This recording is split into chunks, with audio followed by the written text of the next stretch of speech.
Hello students, welcome back to my YouTube channel. अपने आज के इस वीडियो में हम बेटा क्वेश्चन करेंगे, numerical based question of chapter financial management. और इसमें हम करेंगे question which is one of the best question framed bye CBSE in its sample paper of the year 2022-23. So the question that we are having is a case based question, and what the question is saying, but read it very carefully.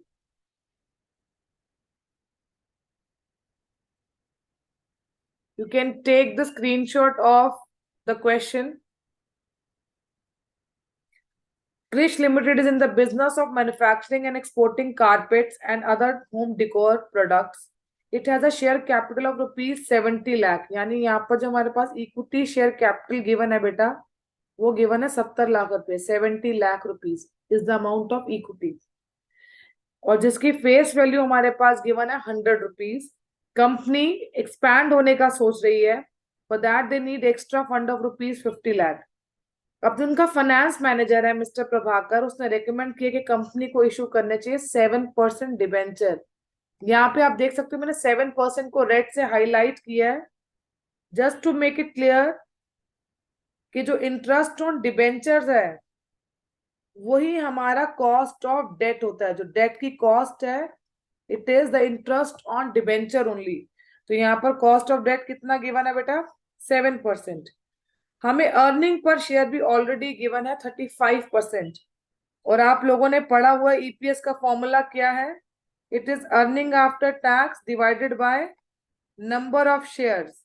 तो मैं यहाँ पे फॉर्मूले रिट्रिएट कर रही हूँ, पहले आपको ईपीएस गिवन है और ये आफ्टर एक्सपेंशन का आपको ईपीएस गिवन है, और क्वेश्चन में टैक्स रेट गिवन है 30%।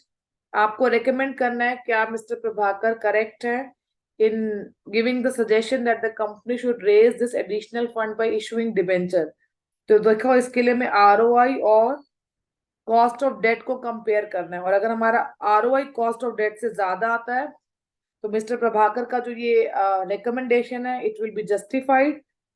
तो यहाँ पर हमें कॉस्ट ऑफ डेट तो बेटा ऑलरेडी 7% गिवन है, हमें आरओआई कैलकुलेट करना है। अगर वो आ जाता है 7% से ज्यादा तो यहाँ पर इसका रिकमेंडेशन जो है वो जस्टिफाई हो जाएगा। पर आरओआई निकालने के लिए हमारे पास फॉर्मूला है ईबीआईटी अपॉन कैपिटल एम्प्लॉयड। पर अगर मैं ध्यान से इस क्वेश्चन को देखूं तो मेरे पास कैपिटल एम्प्लॉयड तो गिवन है which is sum total of 70 lakh का इक्विटी और 50 लाख का debentures which is 1 crore 20 lakh. But मेरे पास यहाँ इस क्वेश्चन में ईबीआईटी नहीं गिवन है। So that means there are certain steps that we have to follow to calculate this EBIT. I hope the question is clear. अब हम इस क्वेश्चन को बेटा सॉल्व करेंगे अपने पास,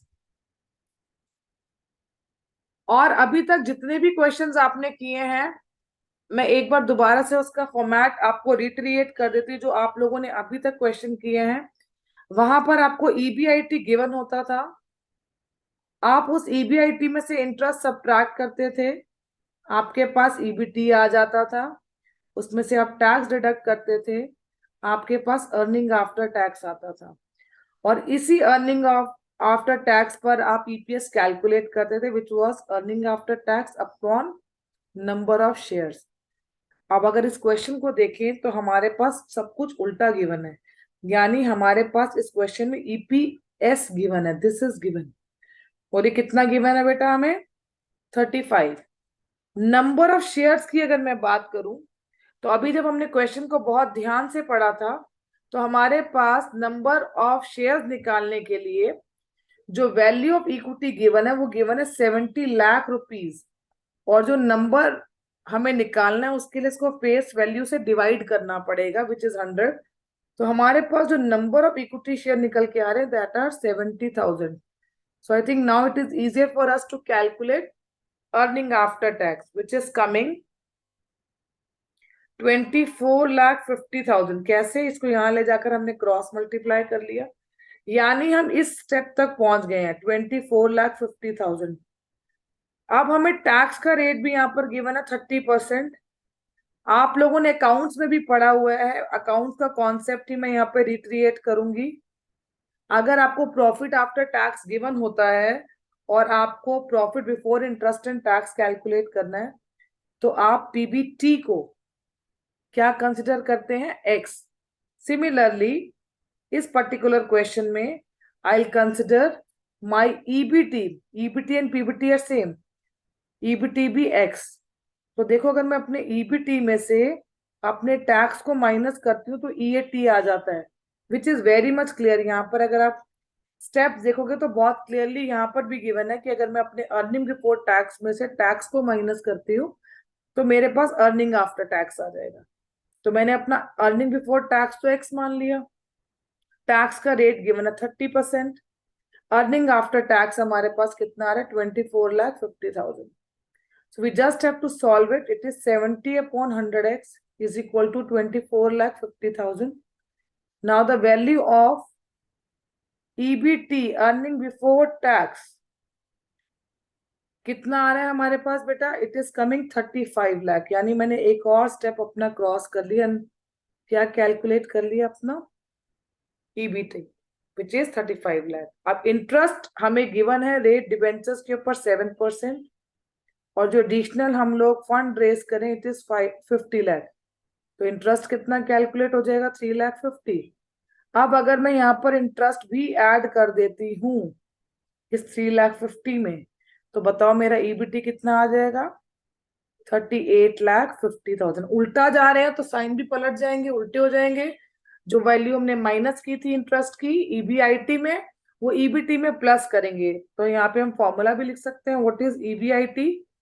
it is EBT plus interest.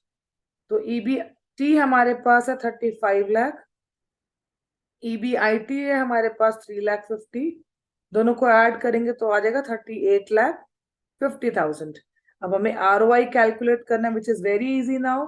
Formula is EBIT upon capital employed into 100। EBIT आ रहा 38,50,000 and we all know what is capital employed. It is a sum of debt plus equity.